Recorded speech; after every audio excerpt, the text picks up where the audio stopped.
ফিরে এলাম বিরতির পর। আপনারা দেখছেন চেতনা টিভি। রাইস অনলাইন ক্লাস চলছে GK and CA most important একটা ক্লাসে। আজকে আমরা রয়েছি most important topic as well as আপনাদের জন্য। আমি সরাসরি আবারও স্যারের ক্লাসে চলে যাব। স্যার, আচ্ছা, নেক্সট যে স্টেটটা আমরা নিচ্ছি সেটার নাম হচ্ছে তামিলনাড়ু। আচ্ছা, আপনারা এখানে অনেক সময় দেখছেন যে আমি শর্টে লিখছি, আপনারাও চেষ্টা করবেন শর্টের এইগুলো একটু জেনে রাখতে, কারণ কী হবে আপনাদের নোটস তৈরি করতে অনেক সময় কাজে লাগবে। আপনি ওখানে তামিলনাড়ু লিখছেন, TAMIL অনেকটা বড় হয়ে যাচ্ছে, সেখানে আমি ছোটো করে লিখে নিচ্ছি। তো নোটসের জন্য, পরীক্ষার হলে লেখার জন্য নয়, বাট নিজের নোটস তৈরি করার জন্য এটা অনেক সময় এফেক্টিভ হয়। আচ্ছা, যদি তামিলনাড়ুর ইন্টারন্যাশনাল এয়ারপোর্টের কথা বলি, ফার্স্ট যে ইন্টারন্যাশনাল এয়ারপোর্টের নাম বলবো সেটা হচ্ছে Chennai international airport. Chennai international airport কোথায় আছে? সিটি চেন্নাই, এটা আমরা ওখান থেকে পেয়ে যাচ্ছি। নেক্সট সেকেন্ড যেটা আছে সেটা হচ্ছে তিরুচিরাপল্লী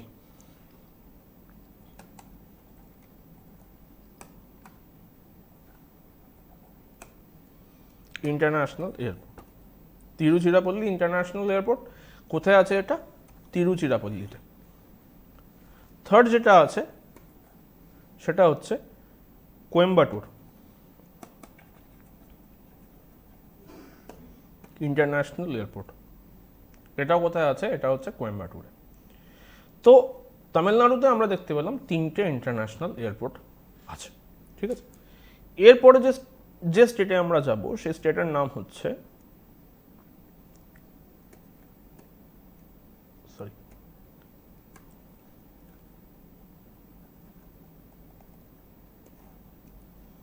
তেলেঙ্গানা।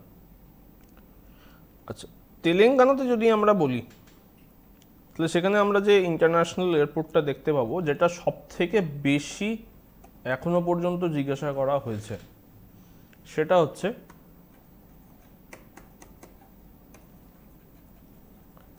Rajib Gandhi international airport. আগে এটা অন্ধ্রপ্রদেশে বলা হতো, কারণ আপনারা শুনে থাকবেন যে অন্ধ্রপ্রদেশ আগে ছিল। তো এটা আগে এরকমভাবে কোশ্চেনটা করা হতো। এই কোশ্চেনের স্পেশালিটি হচ্ছে এই ইন্টারন্যাশনাল এয়ারপোর্টের স্পেশালিটি হচ্ছে এর শহর থেকে জিজ্ঞাসা করা হচ্ছে যেটা সব থেকে বেশি। তারপরে যেটা জিজ্ঞাসা করা হচ্ছে সেটা হচ্ছে স্টেট থেকে, যেটা আগে ছিল অন্ধ্রপ্রদেশ। যবে থেকে তেলেঙ্গানাতে ওটা শিফট করে গেছে, তার কারণ আপনারা শুনে থাকবেন অন্ধ্রপ্রদেশ বাইফার্কেট হয়ে অন্ধ্রপ্রদেশ আর তেলেঙ্গানাতে দু পার্টে ডিভাইড হয়ে গেছিলো। যবে থেকে এটা হয়েছে তবে থেকে আর স্টেট জিজ্ঞাসা করে না, আমাদেরকে সিটি জিজ্ঞাসা করে। তো সিটি কি আছে এখানে রাজীব গান্ধী ইন্টারন্যাশনাল এয়ারপোর্টের? হায়দ্রাবাদ,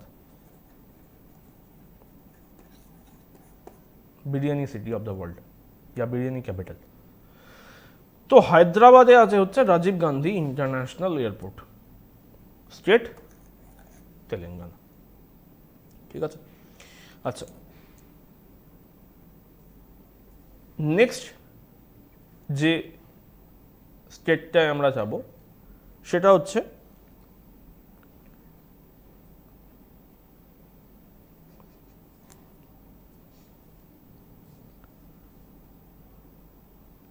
ওড়িশা।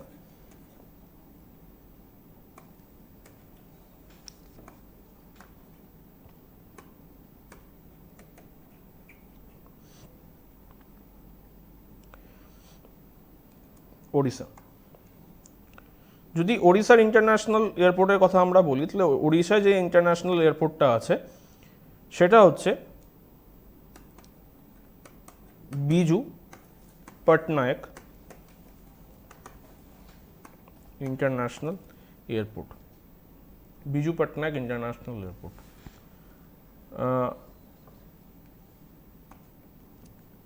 বর্তমানে যিনি সিএম আছেন ওড়িশার, নবীন পটনায়ক,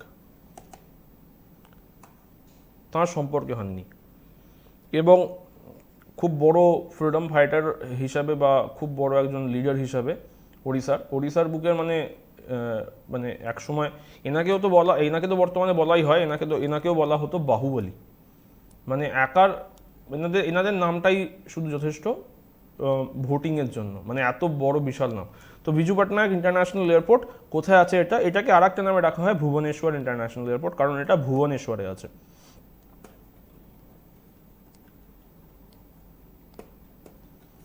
ভুবনেশ্বর, বিজু পটনায়ক ইন্টারন্যাশনাল এয়ারপোর্ট, ভুবনেশ্বর। আচ্ছা, নেক্সট স্টেট যেটা আমরা নেব সেটা হচ্ছে এমপি, মধ্যপ্রদেশ। এর স্পেশালিটি হচ্ছে এইখানে কেন এটা নিচ্ছি, এই কোশ্চেনটা আগে খুব বেশি জিজ্ঞাসা করা হতো না, বাট এটা আজকাল এই ইন্টারন্যাশনাল এয়ারপোর্ট থেকে জিজ্ঞাসা করা হচ্ছে। কি নাম? দেবী অহল্যাবাই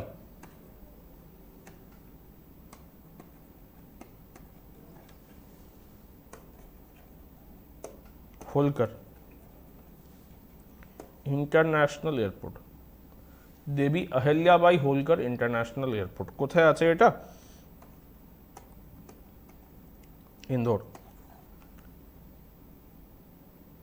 এনার নাম আপনারা শুনে থাকবেন, হিস্ট্রি যদিও খুব ফেমাস নয়, বাট তাও হিস্ট্রিতে যে কজন মহিলা রুল করে গেছেন ভারতে তাদের মধ্যে একটা নাম এনাকে বলা হয়। যেমন আপনারা শুনে থাকবেন রাজিয়া সুলতানা, যেমন আপনারা শুনে থাকবেন রানী লক্ষ্মীবাই। ঠিক তেমনি এনাদের মতো এত ফেমাস না হলেও মোটামুটি এনারও নাম ছিল দেবী অহল্যাবাই, হোলকার ফ্যামিলির সঙ্গে বিলং করতেন। এবং এনার নাম এই জন্যে আসে, ইনি কাশী বিশ্বনাথ এবং আমাদের যে সোমনাথ, এই দুটো মন্দিরকে ইনি রিস্টোর করিয়েছিলেন। খুব ফেমাস রানী। এছাড়া আর একটা রানীর নাম আপনারা শুনবেন হিস্ট্রিতে, যখন একটু নাম নিলাম তখন আর একটা রানীর নাম না নেওয়াটা খারাপ হবে, রাগ করতে পারেন তিনি, অভিশাপ দিতে পারেন আমাদেরকে। নাম হচ্ছে রানী আবাক্কা। পারলে আপনারা এনার ব্যাপারে একটু পড়তে পারেন, ম্যাঙ্গালোরের রানী ছিলেন। আচ্ছা, তো দেবী অহল্যাবাই হোলকার ইন্টারন্যাশনাল এয়ারপোর্ট কোথায় আছে? ইন্দোরে। কেন এটা আজকাল নিউজে এসছে বা এটা কেন আমাদের জিজ্ঞাসা করা হচ্ছে, কোথায় জিজ্ঞাসা করেছে এটা বলে দিই। রিপিটেড টাইমস এটাকে লাস্ট ইয়ার দুটো এক্সাম পরপর জিজ্ঞাসা করা হয়েছে। একটা হচ্ছে আরবিআই গ্রেড বি, তিনটে এক্সামে, আরবিআই গ্রেড বি, একটা হচ্ছে আরবিআই অ্যাসিস্ট্যান্ট,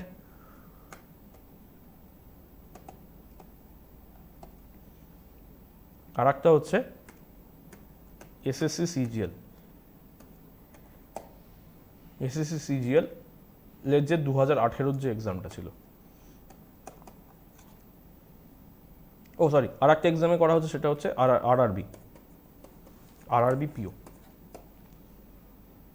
এই চারটে জায়গায় এই কোশ্চেনটা গত বছরে জিজ্ঞাসা করা হয়েছে। আর স্পেশালিটি কি, এই কোশ্চেনের আনসারটা আমরা যারা বাঙালি, যারা আমরা অনেক সময় টিভি দেখি, তো একটা টিভিতে রিয়ালিটি শো হয়, সেটার নাম হচ্ছে দাদাগিরিতে এই কোশ্চেনটা জিজ্ঞাসা করা হয়েছিল এবং এই কোশ্চেনটার আনসার ওখানে বলা হয়েছিল। তো এইখান থেকে ওই আনসারটা আপনারা পেয়ে যাবেন, বইতে তো পাবেন, ক্লাসেও পাবেন আপনারা, বাট এইখান থেকে এই আনসারটা পাওয়া গেছিলো। তো এইখান থেকে অনেক সময় এরকম জায়গা থেকেও আনসার পেয়ে আমরা আনসার করতে পারি। আচ্ছা, নেক্সট এবার আমরা চলে যাব মোটামুটি আমাদের যেটা ওয়েস্টার্ন পার্ট। যদি বাংলাদেশকে রেখে ওয়েস্টার্ন পার্টে দেখি, আমরা মোটামুটি যতগুলো ইন্টারন্যাশনাল এয়ারপোর্ট ছিল সেগুলো কভার আপ করে দিয়েছি। এবার আমাদের তিনটে ইন্টারন্যাশনাল এয়ারপোর্ট আছে, সেটা হচ্ছে নর্থ ইস্টে। তো আমরা এক এক করে সেগুলোকে দেখে নেব। ফার্স্ট যেটা আমরা দেখব,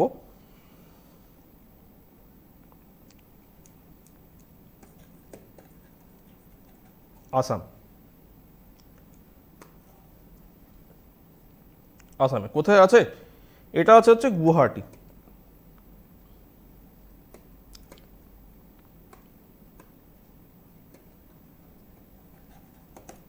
এটাকে গুয়াহাটি ইন্টারন্যাশনাল এয়ারপোর্টও বলা হতো, বাট এটার বর্তমানে নাম হচ্ছে, এটাকে নাম পরবর্তীকালে চেঞ্জ করে দেওয়া হয়েছে এবং এটার নাম করা হয়েছে লোকপ্রিয় গোপীনাথ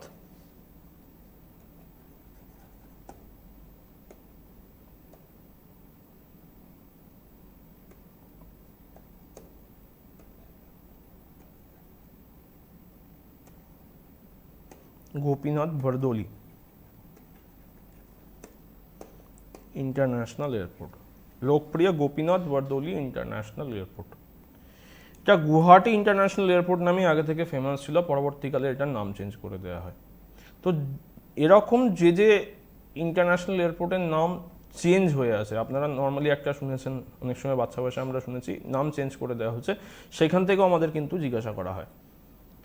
যদিও আমরা যারা হিস্ট্রিতে একটু একটু পড়াশোনা করি তারা আমরা অনেকেই জানতে পারবো যে লোকপ্রিয় গোপীনাথ বরদলৈ বেসিক্যালি আসামের একজন লিডার ছিলেন, তো সেখান থেকে আমরা একটা আইডিয়া লাগিয়ে নিতে পারি। বাট আমাদের যে এক্সামসগুলো হয় তারাও আমাদের মতোই চিন্তাভাবনা করে, তো আসামেরই 2-3টে শহরের নাম দিয়ে দেবে, তার মধ্যে থেকে আপনাকে চুজ করতে হবে। তো তার জন্য কোথায় আছে এটা, সেটা হচ্ছে গুয়াহাটিতে। আচ্ছা, নেক্সট যে ইন্টারন্যাশনাল এয়ারপোর্টটা আমরা দেখব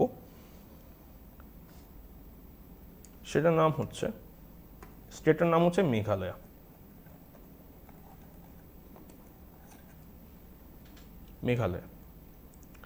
মেঘালয়াতে কোন ইন্টারন্যাশনাল এয়ারপোর্ট আছে? মেঘালয়াতে যেটা আছে সেটার নাম হচ্ছে জারুকি ইন্টারন্যাশনাল এয়ারপোর্ট। জারুকি ইন্টারন্যাশনাল এয়ারপোর্ট কোথায় আছে এটা? এটা আছে হচ্ছে শিলংয়ে। জারুকি ইন্টারন্যাশনাল এয়ারপোর্ট কোথায় আছে? শিলংয়ে আছে এটা। আচ্ছা, থার্ড যে স্টেটটার নাম আমরা বলবো যেটা ইন্টারন্যাশনাল এয়ারপোর্ট পেয়েছে, এটা নিউজে ছিল, সেটার নাম হচ্ছে ত্রিপুরা। নিউজে এটা ছিল যে north east has got it's third international airport. এটা এবছরেরই নিউজ, না হলে গত বছরের ডিসেম্বরের নিউজ। আচ্ছা, ত্রিপুরা কি নাম ওটার? মহারাজা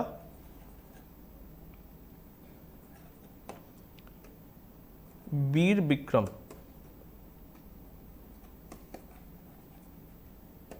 ইন্টারন্যাশনাল এয়ারপোর্ট। মহারাজা বীর বিক্রম ইন্টারন্যাশনাল এয়ারপোর্ট কোথায় আছে এটা? আগরতলা। মহারাজা বীর বিক্রম ইন্টারন্যাশনাল এয়ারপোর্ট আগরতলাতে আছে। তো এই ইন্টারন্যাশনাল এয়ারপোর্টের নামটা খুব ইম্পর্টেন্ট, কারণ এটাও নিউজে ছিল রিসেন্ট পাস্টের মধ্যে, যে এটা হচ্ছে third international airport of north east. তো এই ধরনের একটা কোশ্চেন যদি ডিটেলসে জিজ্ঞাসা করে, এরকম জিজ্ঞাসাই করা যেতে পারে যে সেভেন্থ সিস্টার্সে, আপনারা নাম শুনে থাকবেন সেভেন সিস্টার্স, নর্থ ইস্টের স্টেটগুলোকে বলা হয় যে সেভেন সিস্টার্সে কতগুলো ইন্টারন্যাশনাল এয়ারপোর্ট আছে, এরকম কোশ্চেন আমাদেরকে জিজ্ঞাসা করা যেতেই পারে যদি ডিটেলসে যায়। তো তাহলে তার আনসার হবে হচ্ছে 3টে। কোনটা? আসাম লোকপ্রিয় গোপীনাথ বরদলৈ ইন্টারন্যাশনাল এয়ারপোর্ট কোথায় আছে? গুয়াহাটি। সেকেন্ড, মেঘালয়া জারুকি ইন্টারন্যাশনাল এয়ারপোর্ট কোথায় আছে? শিলং। থার্ড, ত্রিপুরা মহারাজা বীর বিক্রম ইন্টারন্যাশনাল এয়ারপোর্ট কোথায় আছে? আগরতলা। নর্থ ইস্টের এই 3টে ইন্টারন্যাশনাল এয়ারপোর্টের নাম কিন্তু আপনারা মনে রাখবেন, কারণ north east always government of ইন্ডিয়ার জন্য খুব প্রায়োরিটি একটা এরিয়ার মধ্যে আসে। তো তাদেরকে যখনই সেটা নিউজে থাকে বা সেখানে কিছু হয়, সেটা রিসেন্ট পাস্ট বা একটু পুরনো, খুব বেশি না হলেও একটু পুরনো হলেই সেটার থেকে কোশ্চেনকে তুলে নেওয়া হয়। আমরা যারা সিভিল সার্ভিসের এক্সামের প্রিপারেশন নিচ্ছি তাদের জন্য এটা আর একটু হয়, ব্যাঙ্কিংয়ের জন্য খুব একটা হয় না, কারণ ব্যাঙ্কিং রিসেন্টের কোশ্চেনের মধ্যে থেকে, ট্রেন্ড থেকে কারেন্ট অ্যাফেয়ার্স তোলে বা জিকের কোশ্চেন রিসেন্টের মধ্যে থেকেই তোলে, তো অত বেশি পুরনো যায় না। বাট সিভিল সার্ভিসের এক্সাম বা এসএসসির এক্সাম বা রেলওয়ের এক্সাম, এই এক্সামগুলোতে কিন্তু এইখান থেকে কোশ্চেন জিজ্ঞাসা করা হয়, মানে এই নর্থ ইস্টের স্টেটগুলো থেকে।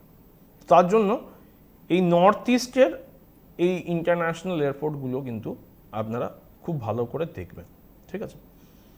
আচ্ছা, লাস্ট যে ইন্টারন্যাশনাল এয়ারপোর্টটা আছে সেটা আছে হচ্ছে Andaman and Nicobar.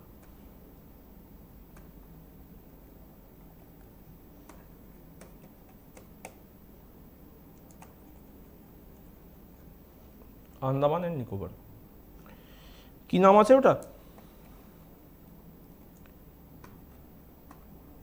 Veer Savarkar international airport, বীর সাভারকার ইন্টারন্যাশনাল এয়ারপোর্ট। এটার আগে একটা নাম ছিল ডিউরিং এনডিএ পিরিয়ড 1998 থেকে 2004 যে এনডিএ পিরিয়ড চলেছিল সেই পিরিয়ডে এটা নাম চেঞ্জ করা হয়েছিল বীর সাভারকার ইন্টারন্যাশনাল এয়ারপোর্ট। আমরা বিনায়ক দামোদর সাভারকারের নাম শুনে থাকবো, তার নামই এটাকে করা হয়েছিল। আচ্ছা, কোথায় আছে এটা? এটা আগে নাম ছিল হচ্ছে পোর্ট ব্লেয়ার ইন্টারন্যাশনাল এয়ারপোর্ট। কোথায় আছে এটা? পোর্ট ব্লেয়ারে। তো পোর্ট ব্লেয়ার ইন্টারন্যাশনাল এয়ারপোর্ট বা বীর সাভারকার ইন্টারন্যাশনাল এয়ারপোর্ট কোথায় আছে? পোর্ট ব্লেয়ারে। এটা হচ্ছে, যদি আমরা এরকমভাবে দেখি তাহলে যতগুলো আমাদের ইউটি আছে বর্তমানে আমাদের কাছে ইউটি আছে হচ্ছে, আমরা জানি 8টা ইউটি আছে। 8টা ইউটির মধ্যে 2টো ইউটির কাছেই মাত্র ইন্টারন্যাশনাল এয়ারপোর্ট আছে। একটা আছে হচ্ছে Delhi Indira Gandhi international airport IGI, আর একটা হচ্ছে আন্দামান এন্ড নিকোবর বীর সাভারকার ইন্টারন্যাশনাল এয়ারপোর্ট। তো এইখানেই শেষ হচ্ছে আমাদের international airport of India state wise. একদম, মানে ঠিক আছে। সময় শেষের সঙ্গে সঙ্গে আমরা আজকের টপিকটাও অলমোস্ট একদম। শেষ করে ফেলেছি। একদম। স্যার, সময় একদম শেষ। একদম। রাইস অনলাইন ক্লাস নেওয়ার জন্য ধন্যবাদ। আপনারা সকলে ভালো থাকুন, আর আপনাদের প্রিপারেশন কমপ্লিট করার জন্য কিন্তু যেমন রাইস এডুকেশন আপনাদের পাশে রয়েছে, তেমন রয়েছে চেতনা টিভি। সো ফলো আস। আজ এই পর্যন্তই, নমস্কার।